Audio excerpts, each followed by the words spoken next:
Good morning. I promised a few people that I would do a video on chatting about ADHD and what can be done for that. I don't know what it's like in the rest of the world, but in Australia, our rates of ADHD are anywhere from 1 in 3 in our big mining towns to 1 in 23, where it's much cleaner and where the children aren't affected so much. So in places like our Mount Isa, 1 in 3 boys has ADHD, which is quite phenomenal. So there's really something going on, with toxicity and the brain. So I was chatting to a lady last week whose daughter has just been diagnosed, and looking back, the mother can see some of the traits in herself. And obviously, you've probably noticed I've got a little bit of ADHD in me. So what's going on in the brain is that it just has a really hard time settling and calming down. So some of my go-to lines of defense, obviously, if people want to see me for kinesiology, or if they want to see a kinesiologist, or basically it's about calming those survival patterns and really reintegrating different pathways of the brain, because we need to be able to get their brain to be able to focus at some stage about something, because some of these kids are off the wall, poor little darlings. So imagine what's going on in their nervous systems. So there's not a particular kinesiology protocol I use for ADHD, but I absolutely go through the same process as I go through with everyone else. What are the stresses? When did it come on? What were the triggers? So that you can really start looking at it and targeting for that particular person. I was having a look through my supplements, and because heavy metals has been, there's actually been a lot of study done where lead is in the brain of children, one of the heavy metals that's been found to be commonly in the brain of children. So something like, and there's lots of these out there, a Zeolite product. This one's currently my favorite. So just shoot me a message and I can send you the link so that you can get a hold of it. But basically Zeolite, if it's fully cleansed properly, what it does, it's a honeycomb shaped molecule that basically has a high negative charge to it. So what it does is sops up positively charged heavy metals in a very specific order: lead, mercury, cadmium, aluminium. So when my good friend Linda Hoggard and I started using this product back about 15 or so years ago, we had heard that all of a sudden people with children with learning problems were starting to be able to focus again, and the parents were sort of like, well, what's going on here? How is this happening? And no one really knew how it was working at the time, except for the fact that it was sopping up heavy metals. So Zeolite, and that's it's about getting some of those toxins out that are causing issues in the body, getting the microbiome. Now everyone's talking about the microbiome in natural therapies these days, and obviously it's about the gut, it's about the bacteria, it's about what we're born with. About 70% of it can't be changed. Who knows? These are like current science thoughts, and things change, as we know. So at the moment it's about getting the gut bacteria better. So getting the fiber increased in their diet. Fiber feeds bacteria. So if you're getting good fiber in the ways of fruits and veggies and nuts and seeds and pulses, then you're getting more fiber in, which is feeding the bacteria in the gut. It's going to be improving the microbiome. So doing things like fermented foods like yogurts and kefir and things like that, so that, getting their taste buds used to these things so that you can sneak them into other food sources as well. But trying to get that microbiome improved, really crucial. A lot of psychologists are these days recommending probiotics because there's particular strains. I'm not sure whether the same strains are quoted around the world, but certainly in Australia there's strains that we know sop up cortisol in the bowel. So when we've got high levels of cortisol in the body, our body's trying to release it. If it's in the bowel, it can actually create a sweet acidic environment where your parasites and things like that can can actually run rampant. And of course with ADHD, looking at that gut is really important. Sometimes they've got SIBO, small intestinal bacterial overgrowth, SIFO, small intestine fungal overgrowth, or candida overgrowth. So it's about cutting out the big sugars that are feeding this. And obviously sugar causes ADHD. It's one of the things that exacerbates ADHD. Any mother will tell you if that kid's had a big thing of soft drink, then they're off the wall in the afternoon. So it's about finding other things that they enjoy in their world and starting to improve their taste buds and their gut bacteria so that they're not craving things that feed the fungus, candida, parasites in the bowel, because quite often it's those little bugs that are telling them what to eat. Another thought is with ADHD we need to calm down the glutamate in the brain and increase the GABA, because glutamate is excitatory, so therefore it makes the brain all frazzled. So there's another video that I've done earlier that's about survival patterns. It's not a bad idea to have a look through that as well, because it's the same sort of stuff. It's getting the omegas in there, it's getting the calming nutrients in there, calming herbs in there.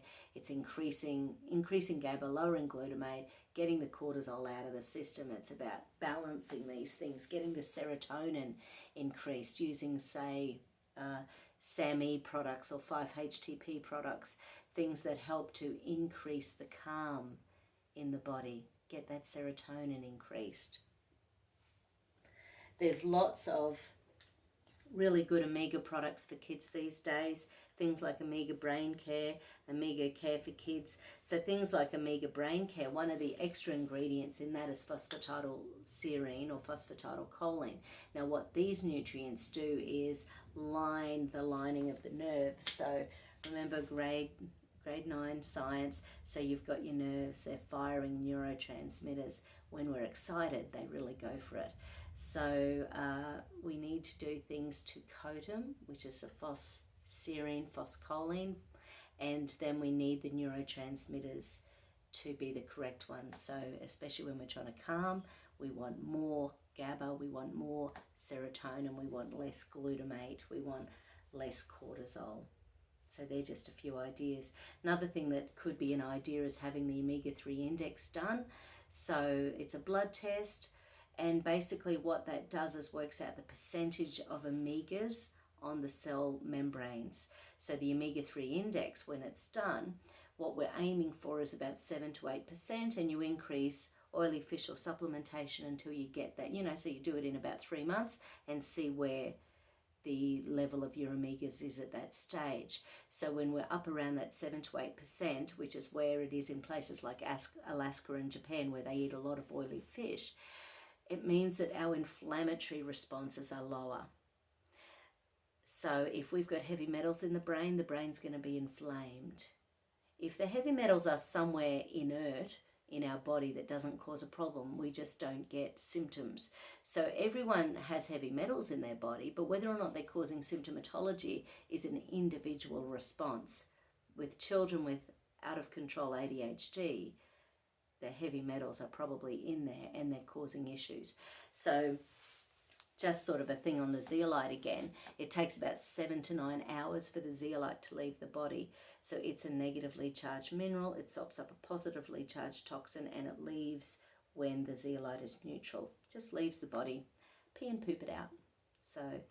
So probiotics, omegas, homeopathics. Once again, in Australia, one of the homeopathics I love is, it's called Adhd ADHD formula, so it's a no-brainer for naturopaths to prescribe. But the thing I love about it is that it's homeopathic versions of everything that I've chatted about. So it's homeopathic versions of cortisol, adrenaline, noradrenaline, GABA, glutamate, as well as homeopathic herbs like St. John's wort and phytolacca and cleavers, which help the body to detox. So it's a really lovely formula that helps the body to recognize the neurotransmitter and helps the body to detox the neurotransmitter that aren't calm and working very well in the body. And the other thing I was going to mention is that a lot of kids with ADHD have either the MTHFR mutations in the genes, or they have So basically what that means is that they often need MTHFR, they need activated B vitamins. So there are really specific ones, and basically a lot of them actually say MTHFR in the label, because if you're not having the activated form of Bs, it can make the ADHD worse. So, and you can imagine B vitamins add energy, and when you've got a child who's running off the walls, the last thing you want to do is add energy. So it needs to be methylated, and that way it helps the liver to detox. So that's one thing. And the other thing is that cryptopyrroles might be high, because sometimes the ADHD is based on an underlying anxiety. So their little body's going for it, hell for leather, but there's anxiety in the background that's really causing them not to want to ever stop, because they don't want to think about whatever it is they're feeling anxious about. And of course, they're not consciously feeling like they're anxious. The brain's just going for it. And with ADHD, obviously, look at that moro reflex as well. So check out the playlist, the self-help playlist, and see the moro reflex and get going with that, just to really start that integration of the front and rear of the brain. Yeah, I think they're my favourite things for ADD, ADHD. Just giving you an example, I had a child years ago, and his mum was coming and seeing me. I don't know whether we were doing every 3-4 weeks or something initially, and she was a bit of a crazy woman herself, just saying. Like, one of the things that she would get angry at him for not doing was they had a squeegee in the shower. So before the whole family got out of the shower, they had to squeegee down the shower to keep it perfect and clean and clear. Now, as soon as she was telling me that, I thought, don't know whether I would have ever done that as a kid, but whatever. So, and this was a little kid. I don't know, he might have been maybe 8 or 9 or something like that. So he wasn't very old.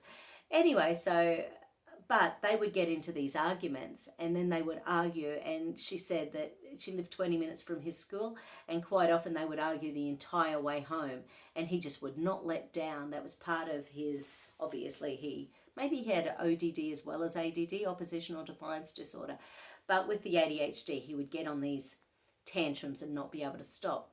Anyway, so I remember one day, and every time we were working, we were making sure we had all those integrations of the left and right hemispheres of the brain, the good corpus callosum function, the good anterior commissure function, calming down the fear of failure, fear of success, fear of looking stupid, fear of not getting your own way. That's a huge one for kids. So sort of working on these little pathways and just getting deeper and deeper into the brain each time. So I remember one day she turned up, and she said, he had a really big breakthrough today.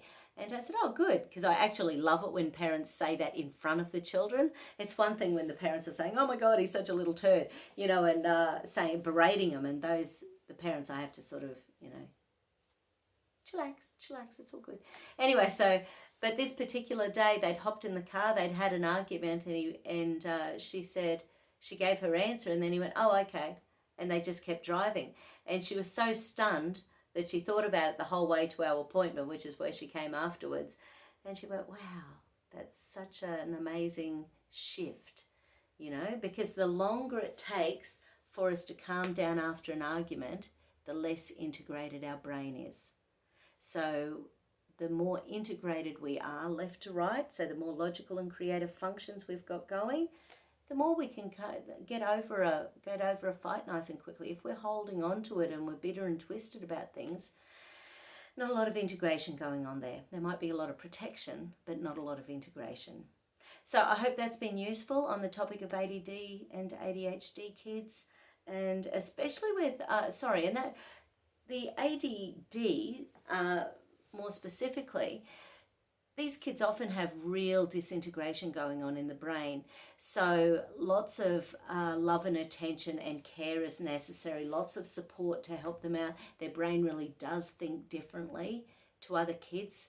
There's often a dyslexic tendencies with kids who have attention deficit. So just sort of keeping those things in mind, and absolutely find yourself a kinesiologist who works with the brain in kids with ADD and ADHD, because they're often super little dudes in underneath all of that stress. Okay, have a great day. Bye.